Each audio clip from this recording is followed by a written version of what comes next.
Spark Joy by Marie Kondo. Picture this: a high school girl so fixated on tidying that she literally has a nervous breakdown. There she is, frozen in the middle of her room, completely paralyzed. Her frantic crusade to throw everything away has backfired spectacularly, leaving her utterly miserable. She'd been obsessing over what to get rid of, but then, in that moment of total crisis, a thought struck her like lightning. Look for what you want to keep. That wasn't just her personal breakthrough. It sparked a worldwide movement.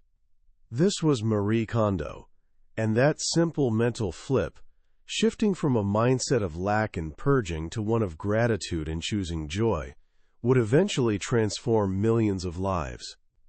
Her first book, The Life-Changing Magic of Tidying Up, flew off shelves by the millions and turned her into a global sensation. But people wanted more.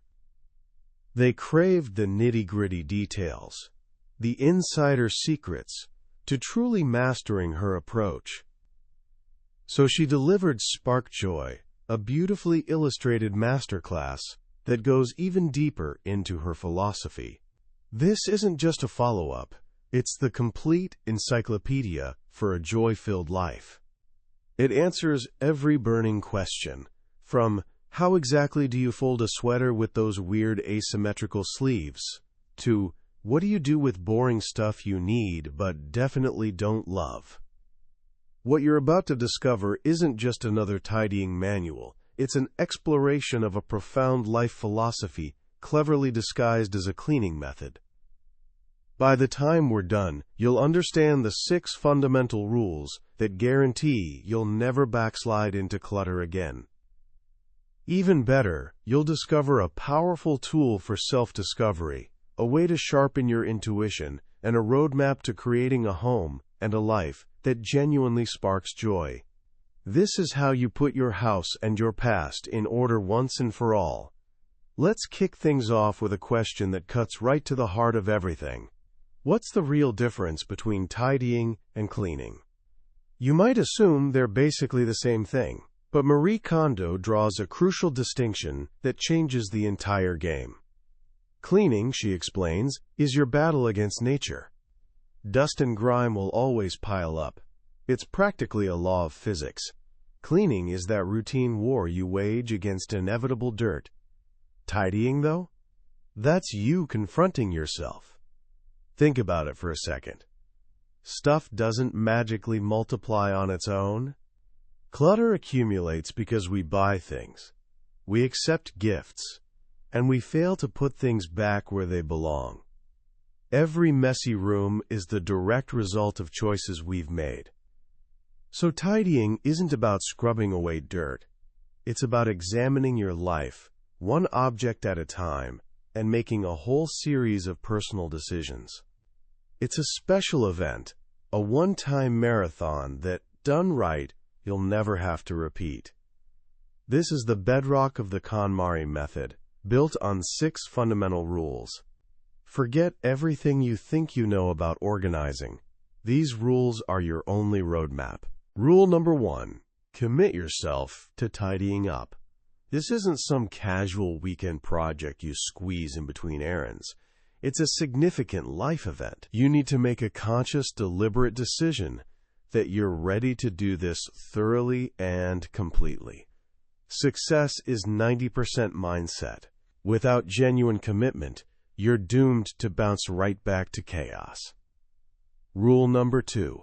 Imagine your ideal lifestyle. This is the step most people skip entirely, and it's exactly why they crash and burn.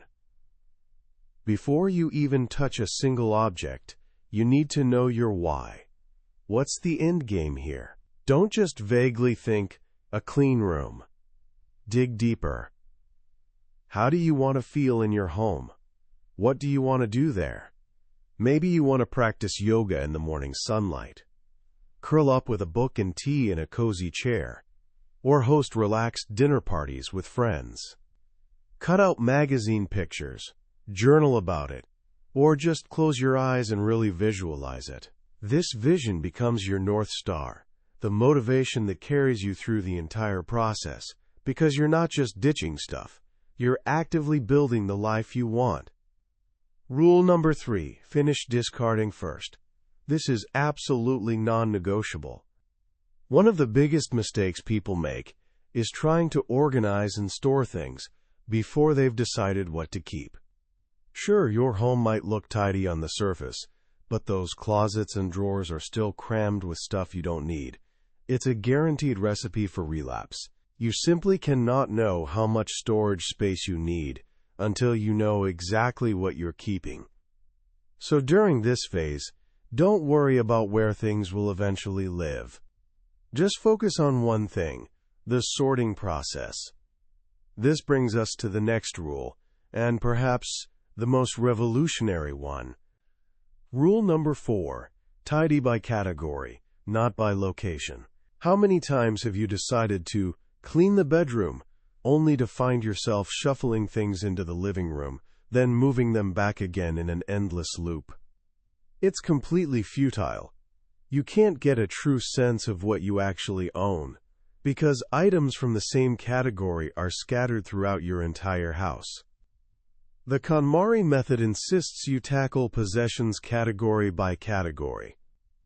For instance, when you tidy clothes, you gather every single piece of clothing you own, from your closet, the laundry room, the coat rack by the door, that mysterious box in the garage, and pile it all in one enormous heap. It's shock therapy. Confronted with this mountain of fabric, you're forced to face the reality of your consumption habits. It's a powerful and absolutely necessary wake-up call. Rule number 5, follow the right order. The sequence of categories isn't random. It's a carefully designed progression to help you develop your sensitivity to joy. You start with the easiest items and gradually move toward the most emotionally challenging. The order is clothes, then books, then papers, then komono miscellaneous items, and finally, sentimental items. Clothes make perfect training wheels. They're personal, sure, but usually not as emotionally loaded as a box of old love letters or childhood photos. You build your decision-making muscles with your shirts and sweaters, so that by the time you reach sentimental items, the final boss of tidying, your intuition is razor-sharp and crystal clear. If you've ever started organizing and gotten completely lost for hours flipping through old photographs, you understand exactly why this rule matters so much. And now we arrive at the heart of the entire philosophy, the engine driving everything. Rule number 6. Ask yourself if it sparks joy. This is your only criterion for deciding what stays. Forget about, will I use this someday? Or this cost me a fortune. Those questions lead you down a rabbit hole of guilt and paralysis. The KonMari Method asks you to connect with your belongings on a deeper, more intuitive level. You pick up each item, hold it firmly in both hands, and ask the question, does this spark joy? What does that actually feel like? Kondo describes it as a little thrill, a feeling of lightness, as if the cells in your body are gently rising. By contrast, an item that doesn't spark joy will feel heavy and dull. Your body already knows the answer.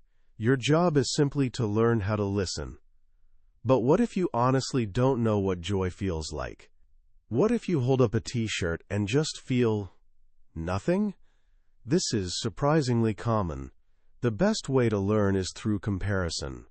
Start by picking your top 3 favorite pieces of clothing, the ones you absolutely love wearing. Hold them. That feeling right there? That's joy. Now you have a benchmark. As you work through your pile, you're not deciding what to discard. You're choosing what to keep. You're curating your life. For everything that doesn't make the cut, you don't just chuck it in a trash bag. You thank it. You acknowledge its service, even if that service was simply teaching you what you don't like. And then you release it with genuine gratitude. This simple gesture transforms a painful chore into a respectful, even healing, ritual. It cultivates appreciation for what you do keep and helps you take better care of those items. Now let's dive into some of the trickier nuances. What about those essential things that don't exactly give you a thrill, like a screwdriver or your thermal underwear? Kondo's advice here is brilliant. First, she challenges you. If it really doesn't spark joy, go ahead and discard it. Often, this challenge makes you realize, wait, no, I actually do need this. But if you still feel nothing, she suggests a powerful mental exercise. Appreciate its function. Think about what that screwdriver actually does for you. Dear old screwdriver, you might say, you're a genius. Thanks to you, I can fix things. You save me time and frustration. What a strong, dependable, cool design. It might feel a bit silly at first, but by actively praising these items for their role in your life, you transform your relationship with them. You begin to see the joy in their utility, and suddenly, they do spark joy. What about those things that spark immense joy but seem to have zero practical use? Think of a gorgeous, elaborate dress you wore once for a special performance but would never wear out in public again. The default thinking says, get rid of it. Kondo's response? Why don't you keep it to wear around the house? One of her clients actually did exactly that. She put on her vivid blue performance dress, added gold earrings and a flower in her hair, and continued tidying completely transformed. Your home should be your personal paradise. If an item brings you joy, you don't have to justify its existence with practicality. Find a way to weave it into your life. Display it, use it, let it make your ordinary days a little more extraordinary. As you work through this process, your home will temporarily become messier. This is completely normal. It's not a rebound. A rebound happens when your home slides back to its cluttered state because you never truly finished the tidying festival, and things don't have designated homes. Temporary chaos during the marathon is just part of the journey. Trust the process. Don't pause. Don't stop. Don't quit. No matter how much stuff you own, the amount is finite. The job will, inevitably, reach its end. Once the great discarding phase is finished, and only then, you can turn your attention to storage. This is where the magic truly settles in. The purpose of storage isn't just hiding things away. It's creating a beautiful, functional home for the items you've chosen to keep. The first principle of storage is to aim for simplicity.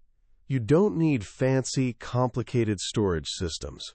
In fact, Kondo encourages you to plan your storage with the goal of eventually getting rid of furniture used primarily for storage. The ideal is to fit everything into your built-in storage, like closets and cupboards. The second principle is storing all items from the same category in one place. No more hunting for batteries in 3 different drawers. And within that space, arrange things so you can see everything at a glance. The enemy of good storage is stacking. When you stack things, the items at the bottom get crushed and forgotten. The solution? Store things vertically. This is most famously applied to clothing. Kondo's folding method is legendary, for good reason. You fold each item into a compact, neat rectangle that can stand on its own. When you open your drawer, you see every single shirt standing upright, like books on a shelf. It's not only incredibly space-efficient, but it's also beautiful. It respects the clothes, prevents wrinkles, and makes choosing what to wear a joyful experience instead of a frantic dig. This vertical principle works for almost everything, from socks to scarves to kitchen utensils. The goal is to pack your drawers like an elegant Japanese bento box. Everything has its own neat compartment, arranged beautifully and ready to be enjoyed. Your drawers should be about 90% full, not stuffed, but full enough that items support each other. An empty, spacious drawer is a vacuum that life and our habits will rush to fill with random clutter. When organizing your closet, hang clothes so they rise to the right. This means hanging heavy, long, dark items on the left, gradually moving toward light, short, bright items on the right. This upward sloping line creates a sense of lightness and energy in your closet. It's a tiny detail, but these details accumulate to create a space that genuinely feels good. Let's walk through the categories. After clothes, you tackle books. Pull them all off the shelves. The most common reason for keeping a book is, "I might read it again someday." Kondo's response is refreshingly blunt. You won't. If a book doesn't spark joy for you right now, it has already served its purpose. Maybe its purpose was to be read, or maybe it was simply teaching you that you're not interested in that subject. Thank it and release it. Keep only the books in your personal Hall of Fame, the ones you love so deeply you can't imagine life without them. Next come papers. The basic rule for papers is even more ruthless. Discard everything. Obviously, not literally everything, but you should approach papers with that mindset. Keep only what falls into 3 categories: currently in use, needed for a limited period, or must be kept indefinitely, like contracts or legal documents. That's it. Credit card statements, once you've checked them, their job is done. Warranties? Keep them all in one clear folder, and you'll naturally weed out expired ones whenever you look for a current one. Appliance manuals? In today's world, they're almost all available online. Let them go.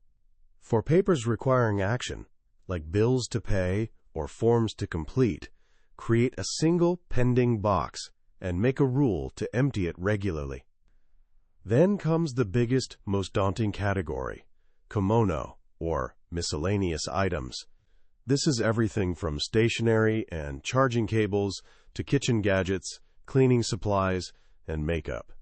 The key here is breaking it down into smaller subcategories. Don't just tidy the kitchen, tidy cooking utensils, then eating implements, then food storage containers. Gather all the pens you own, all the batteries, all those half-used bottles of lotion, and for each tiny subcategory, apply the same principle. Hold each item and ask if it sparks joy.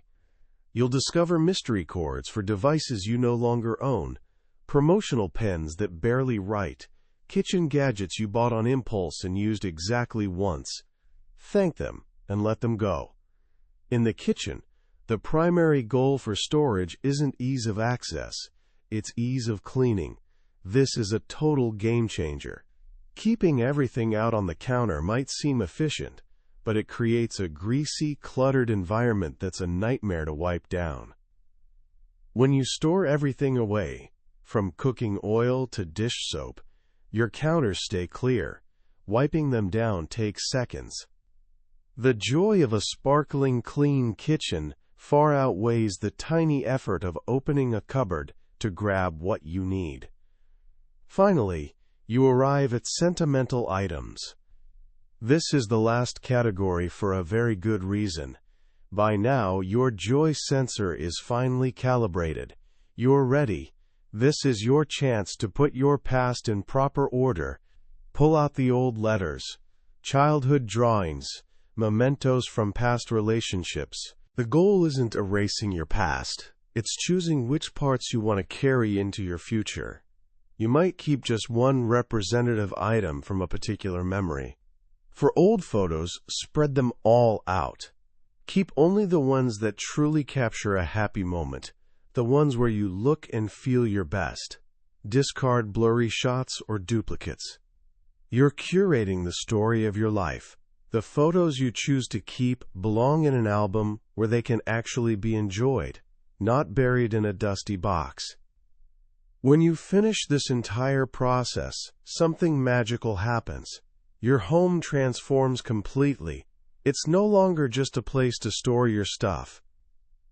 It becomes your own personal power spot, a sanctuary filled only with things you genuinely love. It's like your own private art museum, where every single object has been hand-selected by you, for you. This is the promise of Spark Joy. It's not about minimalism or deprivation. It's about abundance, an abundance of joy, clarity, and intention. It's about creating a space that supports who you are and who you're becoming. What Marie Kondo has accomplished with Spark Joy is genuinely remarkable. She's taken a mundane, often dreaded chore, tidying, and elevated it into a practice of mindfulness, gratitude, and self-discovery. It's tempting to dismiss this as just another organizing system, but that completely misses the point. The true genius of the KonMari Method isn't the folding technique or the category sequence. It's the radical shift in mindset it demands. For centuries, we've approached tidying from a place of negativity. We fixate on what's wrong, the clutter, the mess, the excess. We ask ourselves, what should I get rid of? This question is rooted in guilt and a sense of lack. It forces us to relive past mistakes, the impulse purchase, the unused gift, the abandoned hobby. It's painful, and that's exactly why we fail so often. Kondo completely flips this on its head. She asks a positive, empowering question instead. What do I want to keep in my life? It's a question about the future, not the past. It's about aspiration, not regret. By asking, does it spark joy? She gives us a simple, intuitive tool to bypass the logical, guilt-ridden part of our brain and tap directly into our feelings. It's practically a form of meditation. With each object, you're forced to be present, check in with yourself, and make a decision based on your own internal compass. Think about the profound skills this practice develops.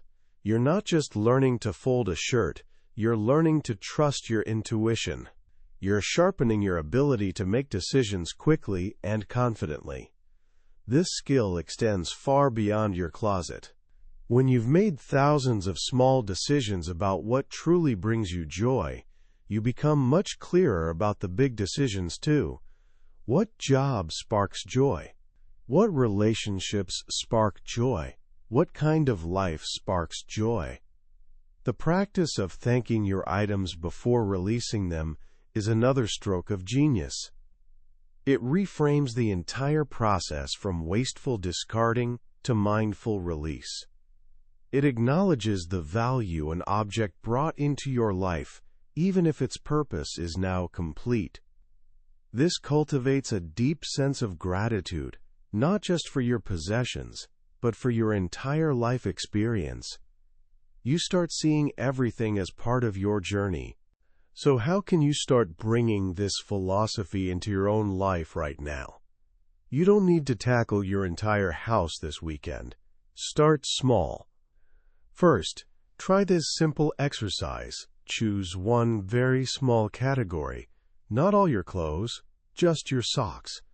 Gather every pair of socks you own, pile them up, and go through them one by one. Hold each pair and honestly ask yourself, does this spark joy? Toss the ones with holes, the stretched out ones, the ones that just feel meh. Thank them for their service and let them go. Then fold the keepers and arrange them beautifully in your drawer. Just this small act will give you a real taste of the clarity and satisfaction this method provides. Second, take 5 minutes today to complete rule number 2. Sit quietly and imagine your ideal lifestyle. Don't hold back or censor yourself.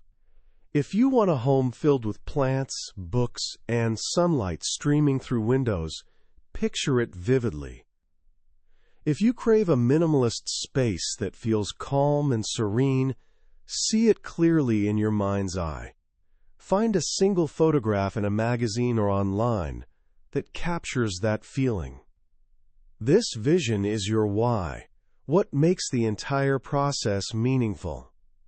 Finally, as you move through your day, practice gratitude for your things. When you take off your shoes, thank them for carrying you. When you use your favorite mug, appreciate how it feels in your hands. This small shift in awareness is the true magic of tidying up. It's about recognizing that your possessions aren't just lifeless objects. They're the silent partners supporting your daily life. When you treat them with respect, you're actually treating yourself with respect. That was a summary of Spark Joy by Marie Kondo. We've explored the core principles today, but a summary is like looking at a map of a beautiful country. The map can show you the route, but it can't give you the experience of actually taking the journey. The real transformation happens in those quiet moments of the process itself, when a forgotten piece of clothing triggers a flood of memories, or when letting go of an old book feels like a weight lifting from your shoulders. This summary is a starting point, a way for you to see if this path resonates with you. If any of the ideas we've explored today have struck a chord, I genuinely encourage you to grab a copy of the book. Reading it isn't just about learning a method. It's about beginning a conversation with yourself that can truly change how you live. The link to the book is in the description below. Also, if you found this journey valuable, please take a moment to like this video and subscribe to the channel. That way, you won't miss our next deep dive into another life-changing book. Let's continue learning and growing together.